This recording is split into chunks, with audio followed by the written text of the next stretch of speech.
राधानगरी तालुक्यात 1 जुलैपासून सुरू असलेल्या मुसळधार पावसामुळे जनजीवन विस्कळीत झालंय। मुसळधार पावसामुळे तुरंबे परिसरातील शेतकऱ्यांवर मोठं संकट ओढावलंय। सतत कोसळणाऱ्या पावसामुळे ऊस पीक उन्मळून पडलंय। परिणामी शेतकऱ्यांच्या 6 महिन्यांच्या मेहनतीवर पाणी फिरलंय। राधानगरी तालुक्यातील तुरंबे परिसरात गेल्या काही दिवसांपासून दमदार पाऊस सुरू आहे। परिणामी शेतांमध्ये मोठ्या प्रमाणात पाणी साचलंय। वादळी वार आणि पावसामुळे उभा ऊस जमीनदोस्त झालाय।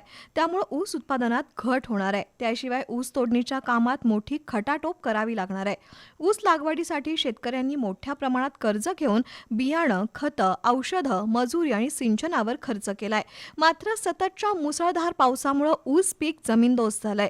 त्यामुळे पीक कर्ज कसं फेडायचं, मुलांच्या शिक्षणाचा खर्च कसा भागवायचा आणि कुटुंबाचा उदरनिर्वाह कसा करायचा असा गंभीर प्रश्न उभा राहिलाय। नुकसानग्रस्त शेतकऱ्यांना नुकसान भरपाई जाहीर करावी अशी जोरदार मागणी शेतकरी वर्गातून होतीये। दरम्यान हवामान विभागानं आणखी काही दिवस मुसळधार पावसाचा अंदाज व्यक्त केल्यानं शेतकऱ्यांची चिंता वाढली आहे। प्रशासनानं परिस्थितीवर बारकाईनं लक्ष ठेवून शेतकऱ्यांना दिलासा देण्यासाठी तातडीनं उपाययोजना कराव्यात अशी अपेक्षा व्यक्त होतीये।